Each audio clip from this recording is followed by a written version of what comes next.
बिलासपुर पहुंचे मध्य प्रदेश के नेता प्रतिपक्ष और केंद्रीय पर्यवेक्षक उमंग सिंघार ने छत्तीसगढ़ और मध्य प्रदेश की भाजपा सरकार पर निशाना साधा है। इस दौरान उन्होंने मुख्यमंत्री की कार्यशैली के साथ सृजन संगठन को लेकर विस्तार से जानकारी दी। मध्य प्रदेश के नेता प्रतिपक्ष और केंद्रीय पर्यवेक्षक उमंग सिंघार संगठन सृजन कार्यक्रम के तहत बिलासपुर पहुंचे। यहां उन्होंने जिलाध्यक्ष और ब्लॉक अध्यक्ष नियुक्ति को लेकर कार्यकर्ताओं से बैठक कर संगठन को और मजबूत बनाने पर चर्चा की। मीडिया से बातचीत में सिंघार ने कहा कि एआईसीसी ने निर्णय लिया है कि 2028 के लिए संगठन को मजबूती के साथ खड़ा करना है। नया जोश, नया नेतृत्व, नई सोच जरूरी है। बदलाव की आवश्यकता है। नई पीढ़ी को अवसर देने का समय है। नई सोच के साथ आगे लड़ाई लड़ेंगे। हमारा लक्ष्य संगठन को आम व्यक्ति से जोड़ना है और ऐसे जिम्मेदार लोगों को सामने लाना है जो जनता और पार्टी दोनों के प्रति जवाबदेह हो। आगे उन्होंने कहा, जिन्हें चुनाव लड़ना है उन्हें पहले पद छोड़ना पड़ेगा। चुनाव नहीं लड़ने वाला संगठन में काम करेगा। संगठन सृजन की यही क्राइटेरिया है। चुनाव के लड़ने की प्राथमिकता अलग होती है, संगठन चलाने की प्राथमिकता अलग होती है।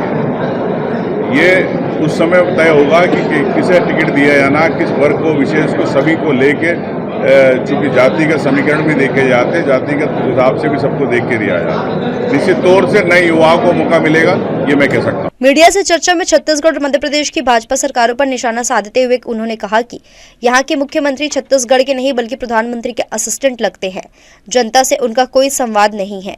जैसे मध्य प्रदेश में पर्ची वाले मुख्यमंत्री हैं, वैसे ही यहाँ भी पर्ची वाले मुख्यमंत्री है। उन्होंने सवाल उठाया कि अमित शाह के लगातार दौरे मुख्यमंत्री को बचाने के लिए है या अडानी के खदानों के लिए। सिंघार ने आरोप लगाया कि सरकार आम जनता नहीं बल्कि बड़े उद्योगपतियों के लिए काम कर रही है। बिजली बिल और स्मार्ट मीटर के मुद्दे पर कहा कि संपूर्ण व्यवस्था विदेशी कंपनियों के हाथों में है। आगे गाय को राज्य माता का दर्जा देने के सवाल पर उन्होंने कहा कि हम सब गौ माता को मानते हैं, लेकिन सरकार की दलील नहीं। गाय की सुरक्षा जरूरी है। सड़कों पर हादसों और कत्लखानों से गायों को बचाना ही असली काम है। अब यहाँ के मुख्यमंत्री तो लगता नहीं है छत्तीसगढ़ के मुख्यमंत्री है, प्रधानमंत्री के लगता है असिस्टेंट लगते हैं, बोलते हैं नहीं, बात करनी पाते, जनता के बीच में कोई उनका समन्वय संवाद नहीं हो पाता। ऐसे मुख्यमंत्री मेरे को लगता है ये जैसे हमारे मध्य प्रदेश के पर्ची वाले, यहाँ के पर्ची वाले। तो अमित शाह जितनी बार नई सरकार करने के बाद छत्तीसगढ़ के दौरे किए, तो क्या मुख्यमंत्री को बचाने के लिए दौरे किए कि अडानी के लिए, खदानों के लिए दौरे किए?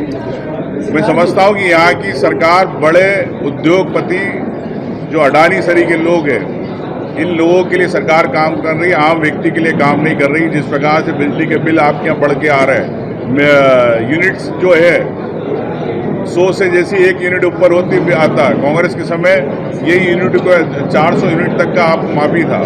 तो मैं समझता हूँ कि आम जनता में बोझ डाला जा रहा। स्मार्ट मीटर लगाए जा रहे, स्मार्ट मीटर के रिमोट विदेशी कंपनियों के हाथ में, अडानी ने अब उसमें शेयर खरीद लिया।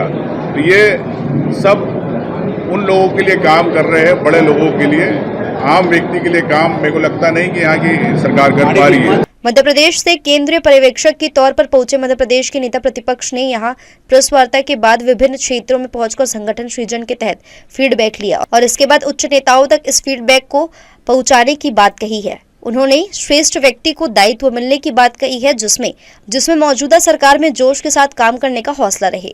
जी न्यूज़ के लिए कैमरामैन राकेश खरे के साथ आलोक अग्रवाल की रिपोर्ट।